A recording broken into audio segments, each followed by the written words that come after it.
question de la résurrection de la chair et de méditer là-dessus en ce jour de résurrection. Nous sommes invités à ressusciter avec le Christ. Qu'est-ce que ça veut dire? Et singulièrement ce que nous professons à chaque credo, la résurrection de la chair, qu'est-ce que ça veut dire aussi un peu, et de voir que ce que dit le catéchisme de l'Église sur ce point-là. Nous croyons fermement, et ainsi nous espérons, que de même que le Christ est vraiment ressuscité des morts, et qu'il vit pour toujours, de même, après leur mort, les justes vivront pour toujours avec le Christ ressuscité, et qu'il les ressuscitera au dernier jour. Comme la sienne, notre résurrection sera l'œuvre de la Trinité sainte. Si l'esprit de celui qui a ressuscité Jésus d'entre les morts habite en vous, celui qui a ressuscité Jésus d'entre les morts donnera aussi vie à vos corps mortels par son esprit qui habite en vous. Voilà, donc on croit à la résurrection de la chair, c'est important, ça c'est quelque chose qui est central, et ça demanderait tout un développement, pratiquement une retraite sur la question du corps et le mystère du corps humain, et corps humain qui a été quand même dévalorisé par le message de l'Église durant des siècles, disons-le simplement. Qui me délivrera de ce corps de mort, qui me délivre, voilà, ce corps humain qui et avec ça évidemment la question de la sexualité qui a été largement dévalorisée. On voit dans saint Paul que voilà, les parfaits ce sont ceux qui sont dans la continence pour le royaume, et ceux qui brûlent, c'est-à-dire si t'en peux plus, etc., bon, prends femme et puis soulage-toi, grosso modo, bon pardon, mais c'est un peu l'homme comme un paquet de testostérone, j'allais dire, présenté comme ça, mais ça a été quand même le mariage comme le remède à la concupiscence, c'est-à-dire, voilà, c'est et je pense que bon, c'est pas que ça, parce que de résumer le mariage simplement à une permission de coucher ensemble, ça me paraît extrêmement réducteur.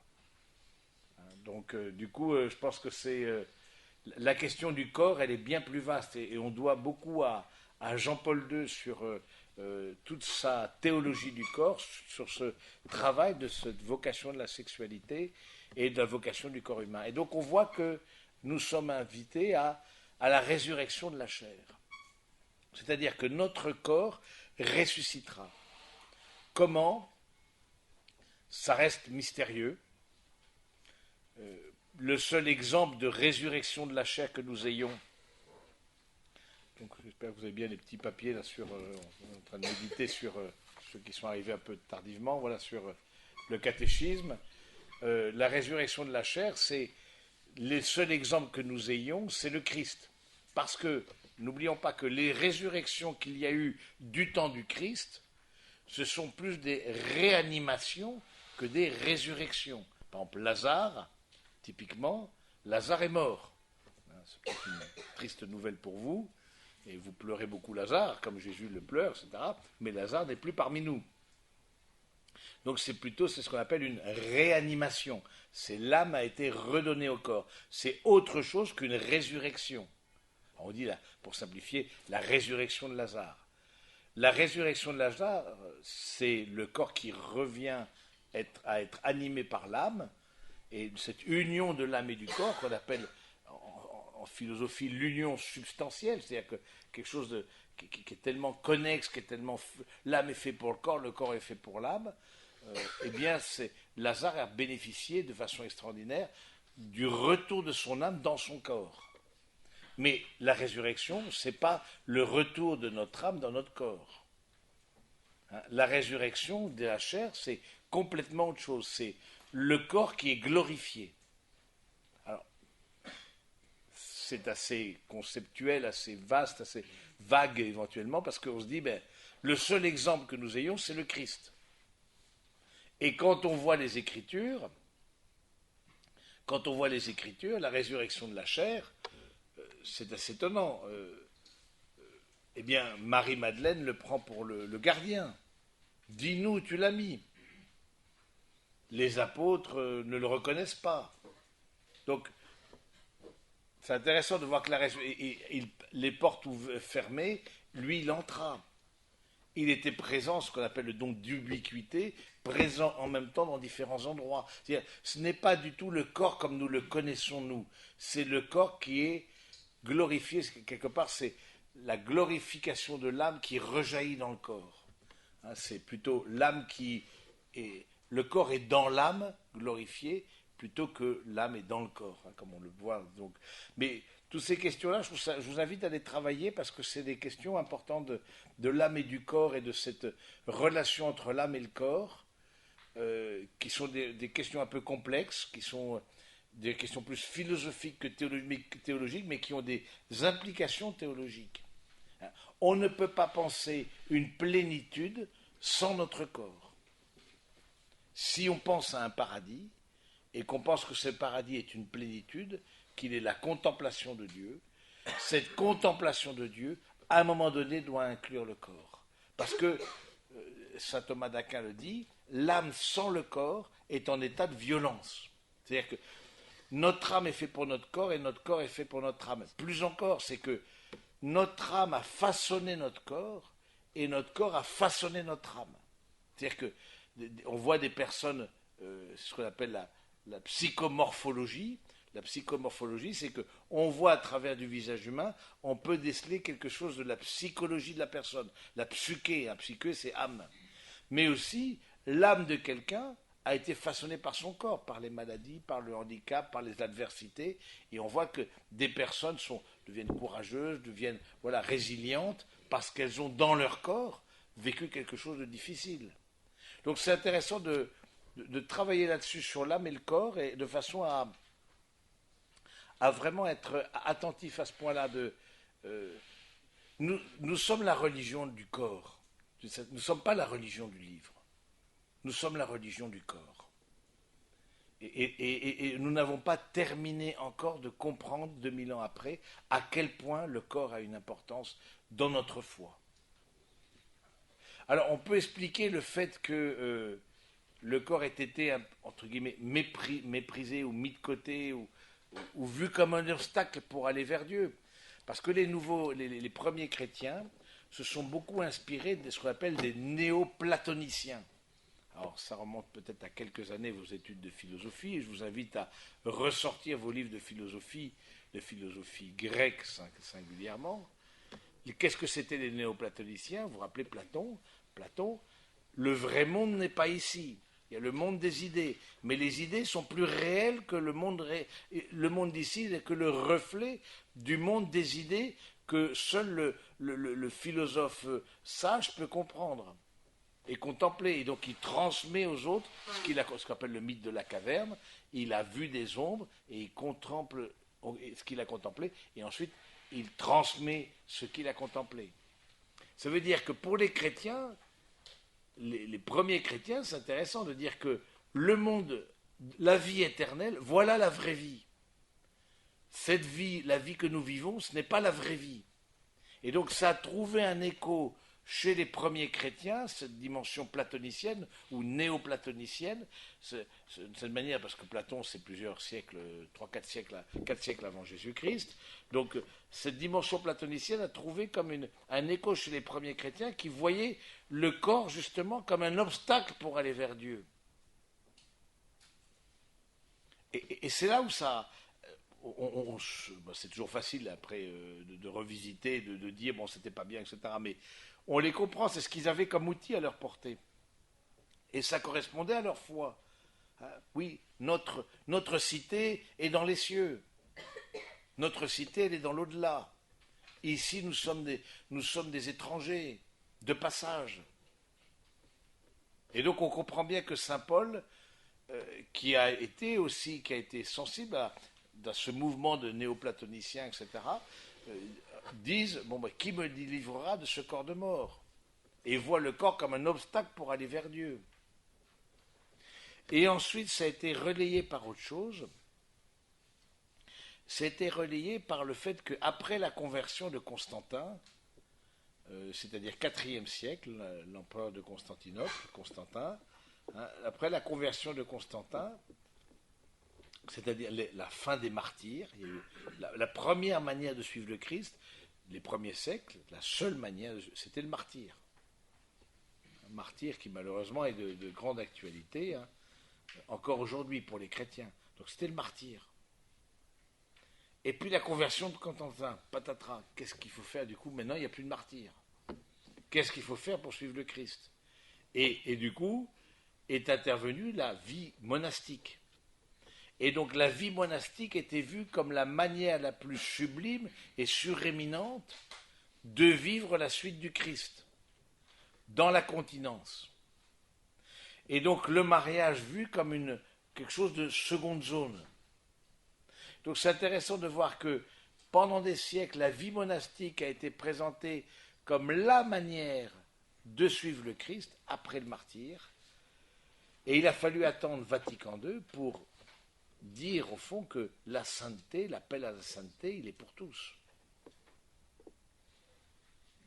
Et que tant religieux que moines, que prêtres diocésains, qu'époux sont appelés, que baptisés, quel que soit leur état de vie, mariés ou pas, sont appelés à la sainteté, à la suite du Christ. Mais vous voyez, ça a pris du temps. Donc, mais c'est vrai que c'est un peu contradictoire pour une religion de l'incarnation, comme nous prétendons l'être, et nous le sommes, c'est un peu contradictoire de dire, en fait, le corps est un obstacle. Alors qu'on professe, hein, dans le credo, tant le symbole des apôtres que le credo de Nicée-Constantinople, on professe la résurrection de la chair. Parce que, justement, cette résurrection de la chair, c'est important de prendre conscience de ça, c'est que la plénitude à laquelle nous aspirons est avec notre chair. C'est pour ça que nous ne croyons pas à la réincarnation, par exemple. La résurrection n'est pas la réincarnation. Notre âme ne vient pas habiter un autre corps. Certainement pas. Certainement pas. Parce que ce corps a été façonné par notre âme et notre âme façonnée par ce corps. Et encore moins un corps qui ne soit pas humain. Et donc c'est intéressant de réfléchir là-dessus, de voir que à travers la résurrection de la chair, c'est reprendre conscience de l'unité de l'âme et du corps, de l'unité qu'on appelle substantielle. C'est-à-dire, c'est pas facile à définir, parce que c'est des mots philosophiques. Et la question de la substance, c'est important, parce qu'on dit de même nature que le Père, mais de même substance que le Père. Hein, le Fils est de même substance que le Père. C'est-à-dire, ce qui fait notre être profond, ce qui fait notre personne. Je me rappelais, au début, je voulais parler de la question de la nature, hein, et de la personne. Le Christ a pris notre nature, mais le Christ n'est pas personne humaine. Il n'est pas de substance humaine. Sa substance est divine. Alors, je comprends que c'est un peu complexe, voilà, dit comme ça, mais c'est vraiment important. C'est-à-dire que c'est pas parce que c'est difficile, il ne faut pas s'y atteler. Il est de même substance que le Père. Consubstantialem patris, on dit en latin. Consubstantialem patris. Il est de même substance que le Père. Pas de même nature que le Père. Nous sommes tous ici humains, de même nature, mais nous ne sommes pas de même substance. Absolument pas. Nous ne formons pas à nous tous une seule personne. Certainement pas. Chacun est de substance individuée.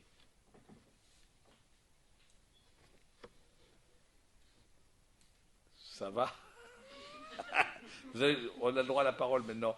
Ça, oui. Parce que c'est une erreur de traduction. Parce que substance, ça s'est fait au moment du passage du latin. Les gens ils disent, mais non, personne ne comprend rien. Du coup, on a pris les fidèles pour les imbéciles, encore une fois. Et du coup, on a dit, on a rabaissé, c'est de même substance que le Père. Je ne sais pas, dans le nouveau missel, je ne sais pas comment ça va se passer, mais nous sommes de même nature, nous ne sommes pas de même substance. Absolument pas. Chacun a une substance, substare, c'est ce qui se tient dessous, c'est ça que ça veut dire. C'est ce qui porte notre nature humaine, mais de façon individuée, et chacun a une substance propre. Nous ne sommes pas dans une fusion d'un grand tout. Certainement pas. Et nous n'allons pas dans la fusion d'un grand tout. Alors là, au secours. Non mais, c'est important de dire des choses comme ça, c'est des choses basiques, mais vous le dites chaque credo, mais je pense, on ne prend pas. Il y a deux formes, disons, il y a deux, entre guillemets, deux styles de personnes. Il y a la personne humaine que nous sommes et la personne divine. Mais les anges n'ont pas le statut de personne, et évidemment les animaux n'ont pas le statut de personne. Donc c'est intéressant de voir que seul l'être humain a le statut de personne. Et Dieu a le statut de personne. Nous croyons à la communion de personnes, dans l'unité de la substance divine. Ce n'est pas un fromage coupé en trois, c'est que chacun, Père, Fils et Esprit Saint, ait la totalité de la substance divine. Est-ce que vous pouvez continuer la métaphore du fromage? Ça nous amènera au camembert éventuellement, mais bon, mais c'est-à-dire que ça reste un mystère, c'est-à-dire que nous on pense, voilà, il est Dieu et chacun a une part de Dieu. Non. Le Père est totalement Dieu, le Fils est totalement Dieu, le Fils et l'Esprit est totalement Dieu. Chacun est la totalité du fromage.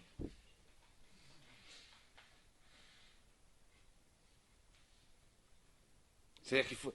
C'est ça qui c'est pas facile, c'est que nous dans nos.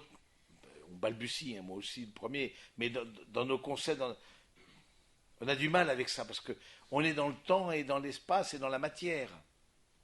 Mais dans la vie spirituelle, où il n'y a ni temps ni matière, la réalité est autre.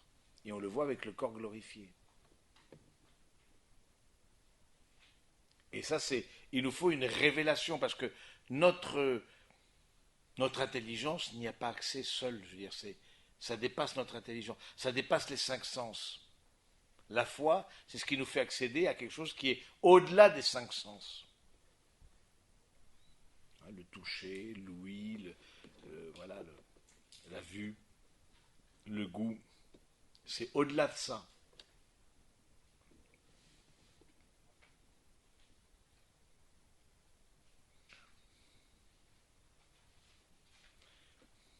Mais le statut du corps est très important. Vraiment, nous sommes la religion du corps. Parce que nous sommes la religion de l'incarnation. Avec beaucoup d'incohérences, je veux dire, dans l'histoire. Mais bon, l'histoire, c'est toujours facile de juger l'histoire dans le rétroviseur. Ah ben, si on a eu le pape Jean-Paul II qui a vraiment redonné au corps toutes ses lettres de noblesse. Et au mariage, toutes ses lettres de noblesse. Et à l'union intime des époux, toutes ces lettres de noblesse. C'est pas juste, voilà, si vous n'en pouvez plus, prenez femme et vous prenez mari. Non.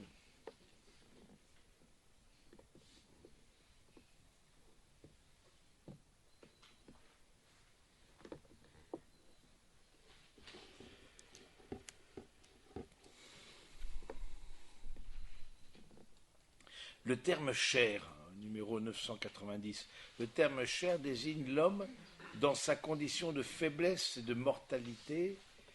La résurrection de la chair signifie qu'il n'y aura pas seulement après la mort la vie de l'âme immortelle, mais que même nos corps mortels reprendront vie.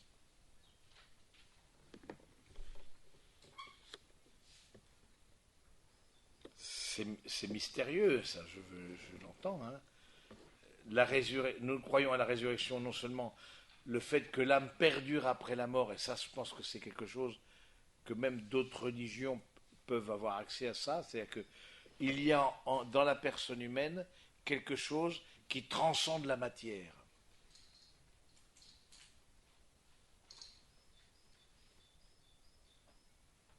Notre intelligence et notre volonté transcendent la matière.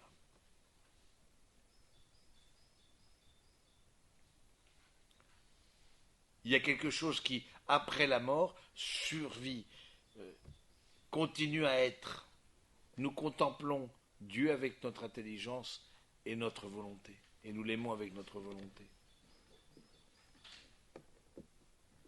D'où l'importance du lien avec les défunts.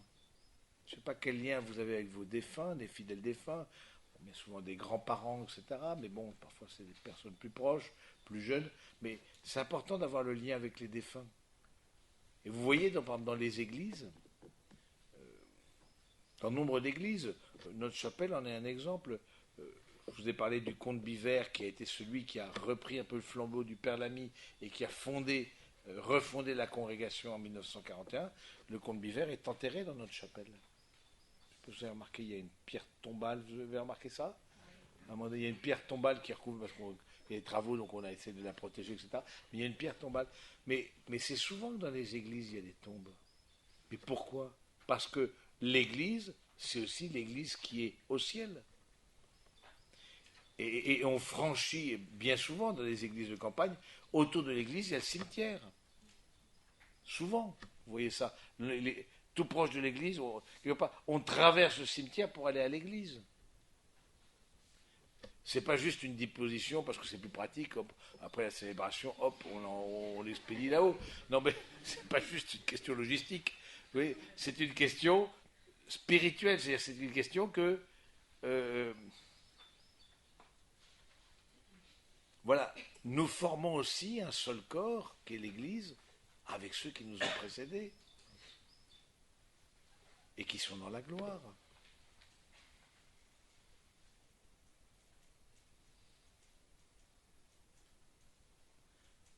C'est intéressant qu'on est jeune, bon, on n'a pas trop le sens de la mort et de la prière auprès des défunts, etc. Mais c'est très important de prier et d'invoquer ce qu'on appelle la communion des saints.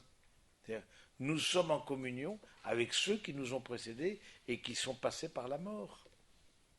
Mais nous croyons qu'ils, avec leur âme, perdurent après la mort.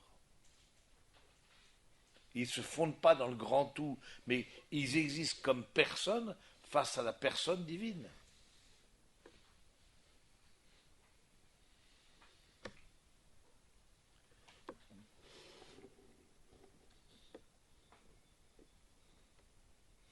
Numéro 991, croire en la résurrection des morts a été, dès ses débuts, un élément essentiel de la foi chrétienne, une conviction des chrétiens. La résurrection des morts, cette croyance nous fait vivre, dit Tertullien. C'est un père de l'Église, etc.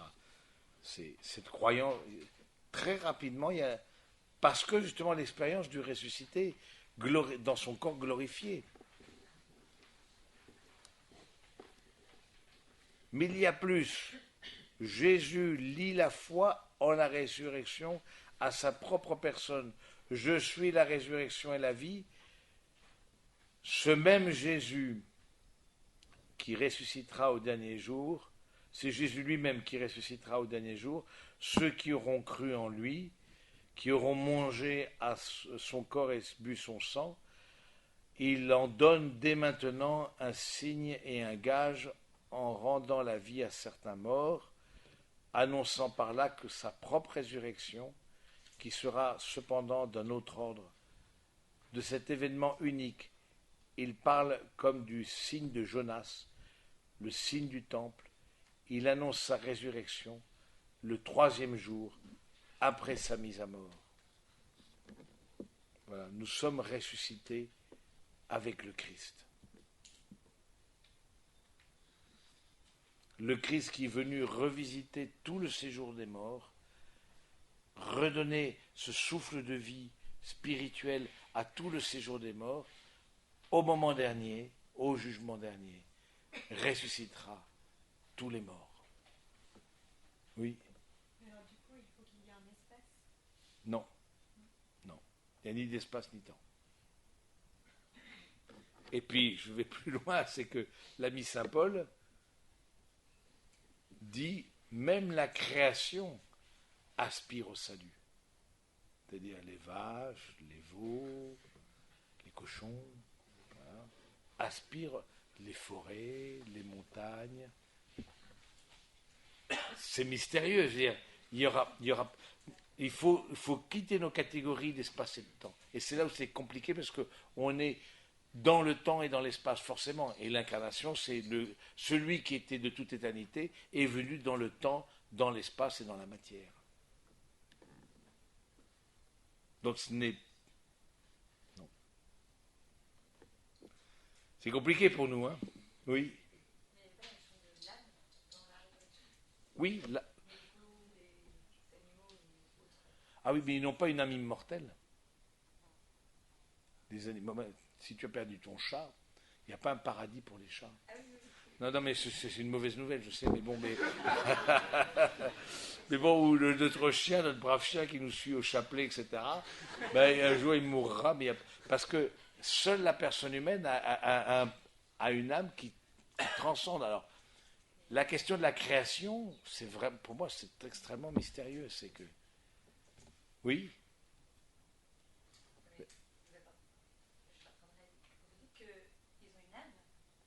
Une âme, bien sûr qu'ils ont une âme, mais qui n'est pas une âme spirituelle. Leur âme se termine avec la décomposition de la matière. Bien, une âme, c'est ce qui donne la vie. Les végétaux ont une âme végétative, les animaux ont une âme animale, et l'homme a une âme humaine, c'est-à-dire spirituelle, qui va au-delà de la matière. Mais c'est le seul qui va au-delà de la matière. L'âme, c'est principe de vie. Tout ce qui vit a une âme. Mais pas une âme au sens religieux, hein. Pas une âme au sens, voilà, de prière pour le salut des âmes. Non, non, non. Ne priez pas pour le salut, ne ferez pas une messe pour le salut de votre chat, parce que ça, bon, ça fait marcher le business, c'est bien, mais c'est pas le sujet. Mais donc du coup, mais ils ont une âme. C'est-à-dire que tout ce qui est à vie a une âme. L'âme, c'est quoi? C'est le principe de vie. Tout ce qui est vivant, la pierre n'a pas d'âme, parce qu'elle n'est pas vivante. Mais tout ce qui est du vivant est animé. Alors, ce qui est végétal a une âme végétale, ce qui est animal a une âme animale, et ce qui est humain a une âme humaine. C'est pour ça qu'il n'y a pas de réincarnation, parce qu'il y a tellement de...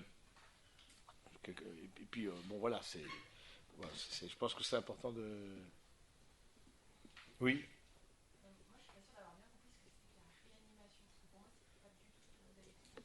C'était quoi? Mais en fait, je le vois plus sur un aspect médical, en fait. Enfin, quelqu'un qui a en apparence mort, mais qui on va faire tout pour le. La réanimation, c'est remettre l'âme dans le corps. Mais quand on dit réanimation, c'est pas au bloc opératoire, on réanime quelqu'un. Parce qu'on réanime, c'est pas... C'est vrai, on peut confondre. La réanimation, c'est pas au sens médical, c'est quelqu'un qui est mort, mais c'est un miracle. C'est pas la réanimation comme on entend au plan médical, il est en réanimation, c'est-à-dire que son âme est encore dans son corps. Mais on va faire tout pour que l'homme quitte pas le corps, c'est-à-dire que l'unité substantielle perdure. Mais la réanimation, comme le Christ la vie, et l'a permise dans quelques cas de résurrection, la fille de Jaïr, par exemple, il y a quelques cas c'est des cas ce qu'on appelle de réanimation, c'est-à-dire les personnes sont vraiment mortes, et puis même on dit Lazare, il sent déjà. Et on est dans un pays avec beaucoup de soleil, il sent déjà. Dieu remet l'âme dans le corps, mais ça c'est un miracle. C'est pas un soin thérapeutique. Juste concrètement, Lazare, il se remet à marcher comme nous. Il se remet, mais il meurt aussi comme nous. Et alors, du coup, quand on meurt vraiment et qu'il y a la résurrection de la chair et du corps, enfin Oui. de l'âme, ça se manifeste comment? Enfin, concrètement, qu'est-ce qu'on a comme image ou comme témoignage ou comme... Le seul témoignage, c'est le Christ. De ce que nous serons à la résurrection de la chair. Lazare est mort. Le Christ, lui, est vivant. C'est-à-dire, le seul témoignage que nous ayons d'une chair qui soit glorifiée, quelque part, le corps qui soit dans l'âme et l'âme est glorifiée et qui rejaillit dans tout le corps, c'est le Christ. On n'a aucun autre élément. Ah oui, et la Vierge, c'est vrai. La Vierge Marie. Oui, mais c'est vrai, la Vierge Marie, dans son Assomption, elle a été... Alors, est-ce que la Vierge Marie... Alors, c'est intéressant, le statut de la Vierge Marie. La statue de la Vierge Marie, parce que l'Église n'a pas tranché. Au terme, le dogme sur l'Assomption de la Vierge Marie dit la chose suivante, au terme de sa vie terrestre. Mais l'Église n'a pas tranché, savoir est-ce que la Vierge Marie est morte et ressuscitée, ou la Vierge Marie a été assomptée de son vivant. Ce qu'on appelle la dormition. Ce que pensent plus les orthodoxes, oui.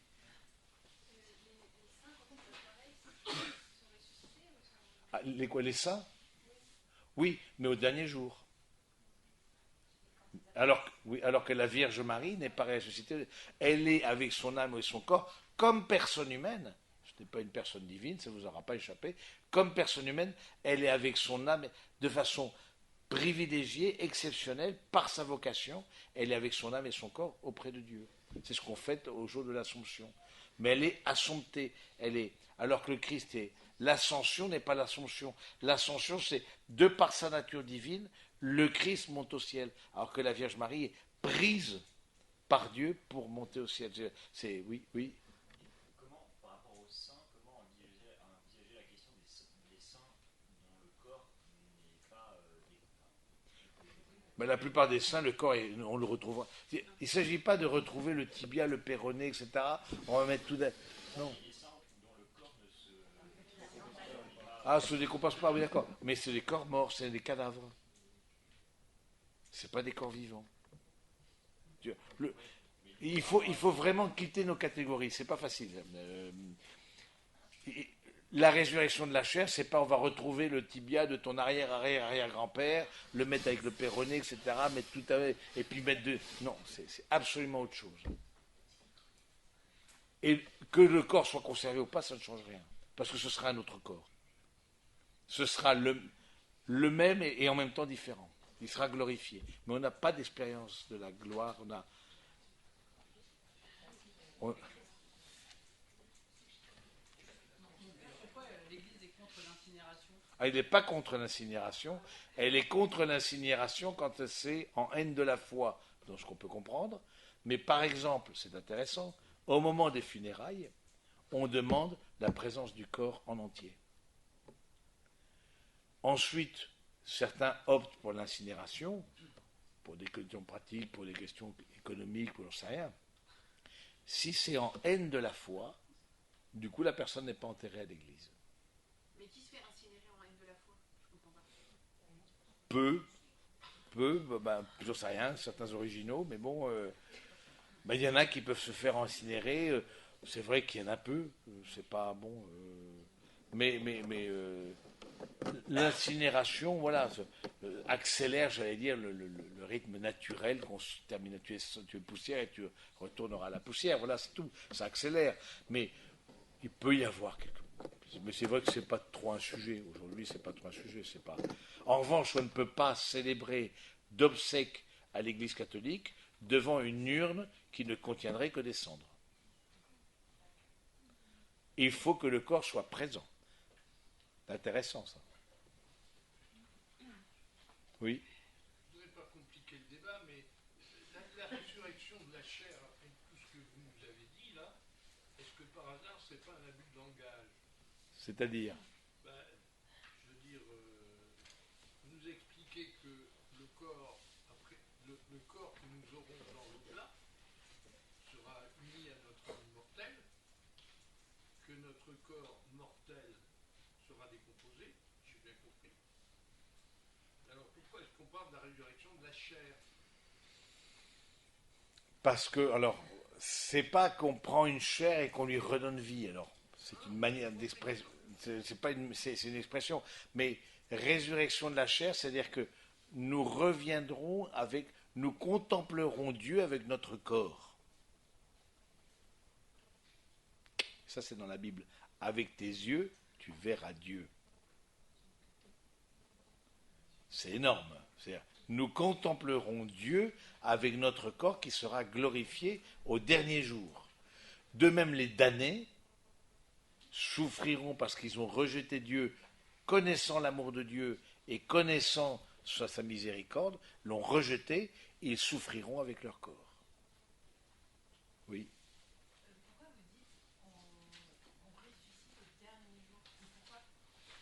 pas maintenant. Oui, mais pourquoi du coup, quand on meurt, on a un temps de purgatoire, Alors, quand on meurt, alors le statut de la personne défunte, c'est avec son âme. Donc, pourquoi au dernier jour, quand Dieu sera tout en tous? On ne peut pas imaginer de résurrection de la chair dans un entre-deux. Maintenant, c'est quand, à la fin, nous croyons que tout va péter. C'est ça que ça veut dire. C'est que tout va exploser. Nous croyons ça. Chaque credo, on dit ça. Ce monde-ci, on renonce au paradis terrestre. Ce monde-ci, c'est fini. Et donc, la question des défunts, ils sont avec leur âme et leur corps, et du coup, nous pouvons prier pour eux ou leur demander la prière. Je sais pas si c'est un peu ta question ou c'est... Enfin, par exemple, je parle de ma grand-mère qui est Oui. décédée, elle a passé un temps au purgatoire, elle est peut-être déjà auprès de Dieu, elle n'est pas ressuscitée. Elle n'est pas ressuscitée. Et alors, du coup, nous, en tant que croyants, enfin, elle est où en fait? Alors, elle est où hein? On cherche la grand-mère, là. Allez, réveille-toi, là. On va invoquer les esprits. Bon, bref, non, mais c'est-à-dire que ta chère grand-mère, bon, c'est intéressant, c'est que l'Église canonise, elle ne danifie pas. C'est-à-dire que on sait qu'en enfer, il n'y a que Satan et les anges qui l'ont suivi. Ça, c'est 2 fois. Mais personne, il clair, on ne sait pas s'il est en enfer. On ne sait pas. L'Église n'a jamais, on dit il eût mieux valu pour lui de ne pas naître, mais on ne sait pas. C'est intéressant parce que c'est vraiment une espérance. On ne peut jamais condamner à l'enfer quelqu'un, de son vivant. Ça appartient au mystère de Dieu. Parce que Judas ne s'est pas repenti. Oui, mais bon. Normalement. Est-ce que dans le face-à-face avec Dieu, il s'est repenti? On ne sait, là-dessus, l'Église n'est que composée d'êtres humains, ça ne t'a pas échappé. Du coup, on ne sait pas. On ne sait pas. C'est-à-dire, Judas, du coup, le statut de Judas. Du coup, la grand-mère, elle est où? Alors, donc, pour revenir à ça, la question, donc, je pense la question de l'enfer. Nous savons qu'il y a Satan et ses anges. Parce que l'ange, quand il choisit, il n'y a pas de miséricorde. Il choisit en pleine connaissance de tout côté. Il n'est pas empêtré dans la matière et dans le temps. Comme nous qui ne voyons pas jusque plus loin que le bout de notre nez.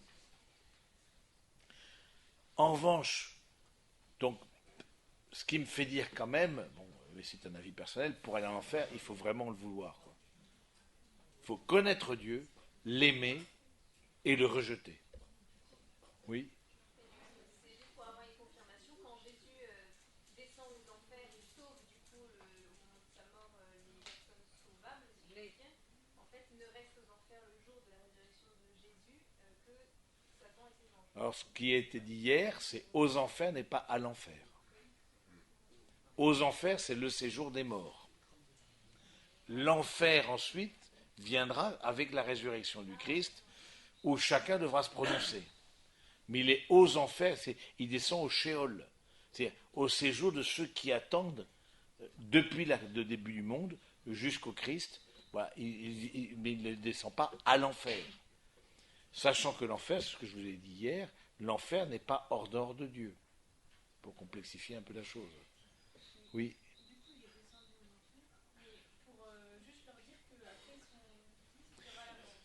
Pour que chacun puisse, face au Christ, se déterminer. Oui, une révélation a posteriori de dire, leur âme est là, le lien possible avec Dieu est revenu, alors qu'il était coupé par le péché originel. Que faites-vous?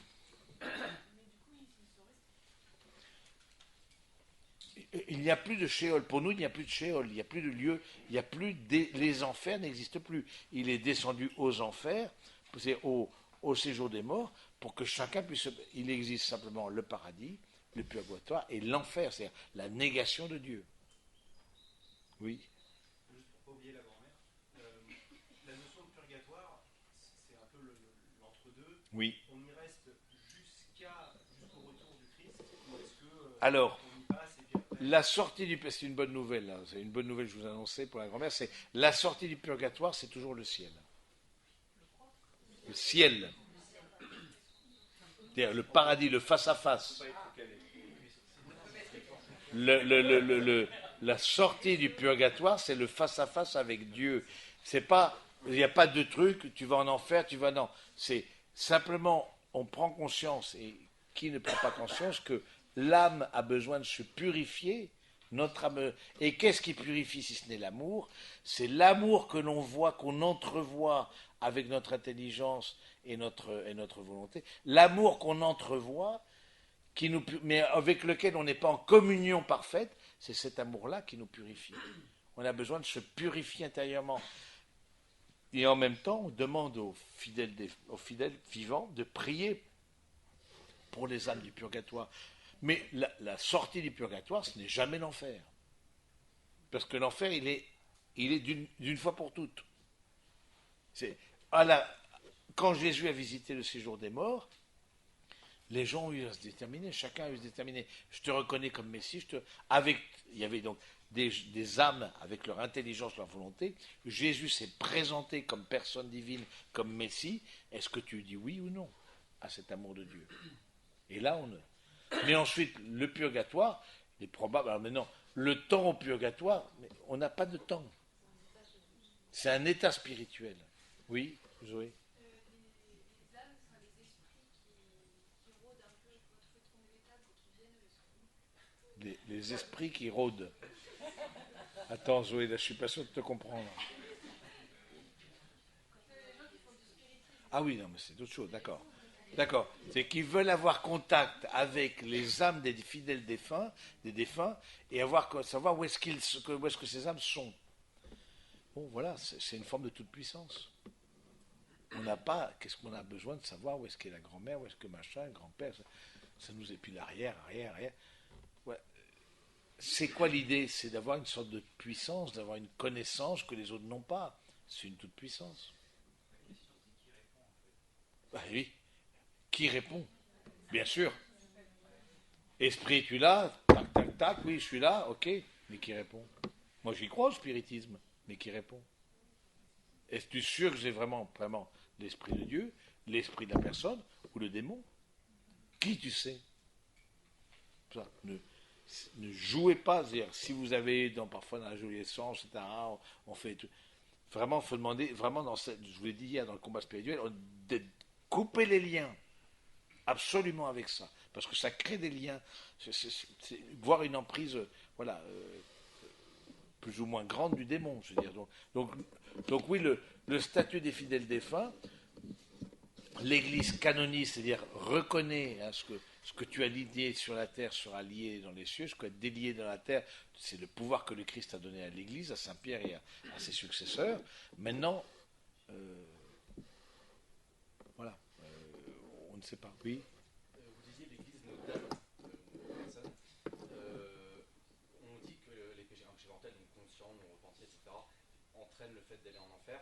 En fait, est-ce que l'Église dit plutôt, enfin je ne sais pas si j'ai forcément bien compris, que les péchés mortels sont susceptibles d'entraîner la damnation, ou alors entraînent?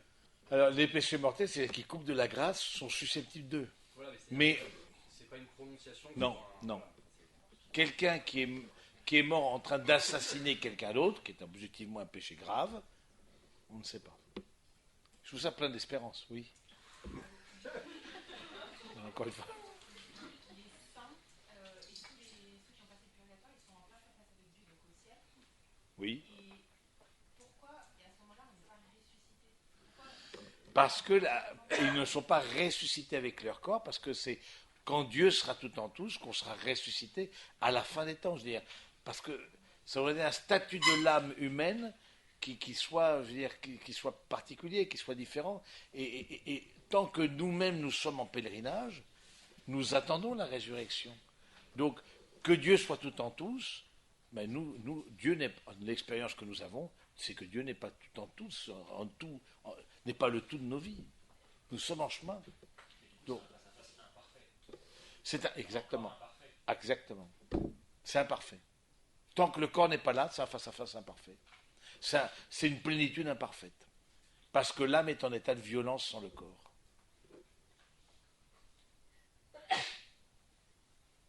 Oui. Fidèles défunts, pour les fidèles défunts. Fidèles, pourquoi on prie là pour les défunts? Fidèle, c'est quoi? Fidèle baptisé. pour les défunts baptisés. Quand on offre des messes, là on a prié pour quelqu'un dans la messe, on prie pour les fidèles défunts. Et il y a les défunts tout court. Bon, c'est vrai, ils sont plus courts, c'est vrai. Maintenant, sur le corps, ils sont plus courts. Donc, du coup, ça c'est sûr. Maintenant, nous croyons que le Christ est venu sauver toute personne. Mais on ne s'autorise pas à prier pour les fidèles d'autres religions tant qu'eux-mêmes n'ont pas, de leur vivant, manifesté la demande. Compris pour eux. Je me rappelle un curé de paroisse, etc., une personne musulmane, etc., qui dit « je voudrais être enterré à l'église ». Parce qu'il était au milieu de la campagne, n'avait aucun contact avec sa communauté, etc. Il dit bon, « je veux qu'il y ait un temps de prière ». Très bien. Pourquoi la communauté chrétienne ne prierait pas pour d'autres personnes qui ne sont pas baptisées? Mais du coup, il y a un rituel particulier, ça ne vous échappera pas, c'est que les funérailles ne sont pas un sacrement. Le sacrement, c'est pour les vivants. Il n'y a pas de sacrement pour les morts. Donc ça veut dire qu'il y a certaines latitudes dans la liturgie pour prier pour des personnes qui ne sont pas baptisées et qui demandent la prière des chrétiens, de la communauté chrétienne. Même si, sans forcément être d'autres religions, mais simplement en quelque sorte la personne qui n'est pas baptisée mais qui n'a pas adhéré. Oui, oui, oui. Bon, mais là aussi, il n'y a pas beaucoup de demandes. Hein. C'est vrai, il pourrait une personne qui n'a pas de bon.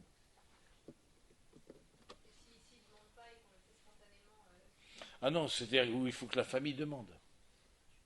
On peut prier intérieurement, mais de célébrer les funérailles, il faut que la famille demande. On ne va pas célébrer les funérailles. Au nom de quoi on célébrerait les funérailles pour quelqu'un qui n'a pas demandé de funérailles chrétiennes? Parce qu'on sait, d'accord, mais lui ne sait pas. Il y a aussi un respect de ça.